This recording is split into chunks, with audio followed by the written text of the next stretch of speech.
Philippine farming industry facing an aging workforce. It's not only farmlands that are shrinking, even the number of farmers has significantly fallen over the years. But there's still hope, as mobile journalist Danielle Dayao tells us in this report. As Filipino farmers face an aging crisis, efforts are underway to encourage the younger generations to enter agriculture. Food production, rural employment, and the country's food system, all now at stake as farmers continue to age. Despite over 10 million registered farmers, the Department of Agriculture stresses the need for greater youth participation. Yung sitwasyon natin sa sektor ng pagsasaka ay may challenge, especially on aging population with an average of 57 years old, and also the low participation of our young generation engaging in agriculture sectors. Very crucial kasi sila ang magbibigay ng panibagong perspektibo, mga innovation nila. May maraming mga ideya rin ating mga kabataan. And with the sector evolving, the Agricultural Training Institute is rolling out free programs. Yung agricultural landscape ngayon ay evolve.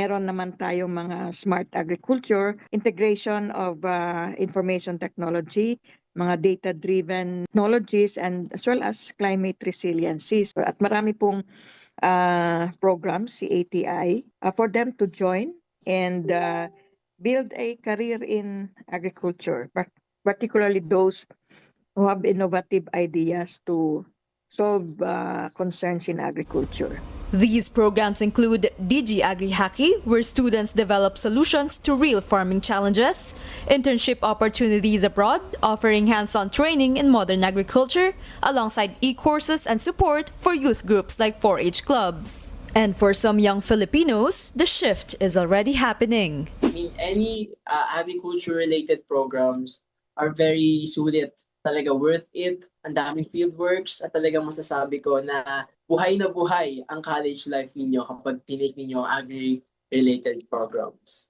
So far, so good.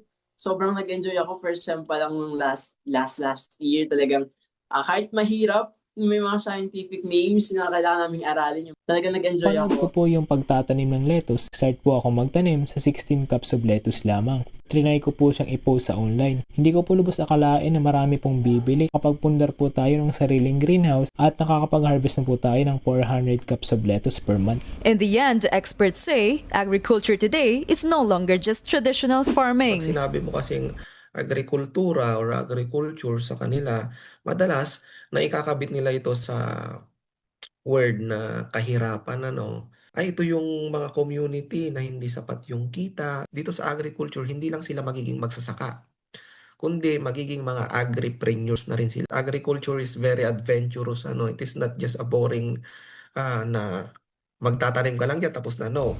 As agriculture evolves, the next generation is encouraged to step in, not just to farm but to shape its future. Kapatid Mobile Journal, Danielle Dayao, we are One News.